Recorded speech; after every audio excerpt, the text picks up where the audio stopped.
In today's video, I'm going to teach you how to create color palettes for a design system in Figma. We'll start right inside your existing file so you can follow along with your own project.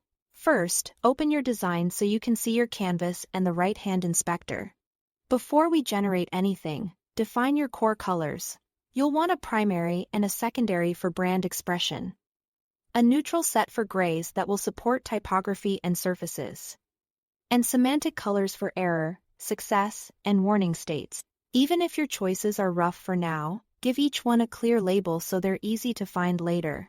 Next, we'll turn those single colors into full consistent scales.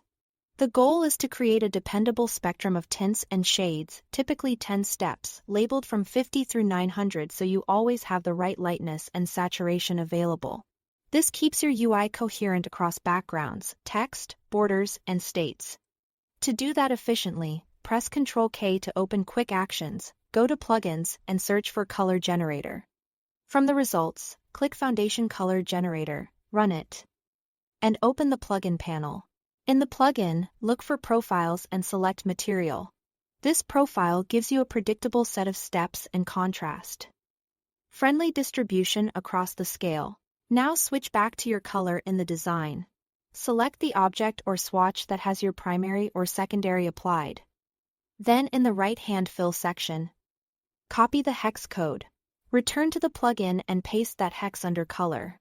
Give the palette a clear name so it maps to your system, like primary or secondary, and consider appending the scale labels later for clarity.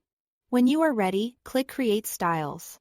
The plugin will immediately generate the full set of tints and shades, and you can see them appear under the Styles section. Grouped under Foundation. This means they're saved as reusable color styles in your file. Repeat the same process for your neutrals and semantic colors. For neutrals, start from a balanced gray so both the light end and the dark end are usable with content. For semantic colors like error, success, and warning, use hues that remain legible across the scale. The material profile helps maintain consistency here. Finally, inside the plugin, click the palette to view the details alongside the layers in your design. This lets you inspect each step, confirm naming, and quickly apply styles to components and text. With these scales in place, you've created a solid, maintainable color foundation for your design system. Thanks for watching.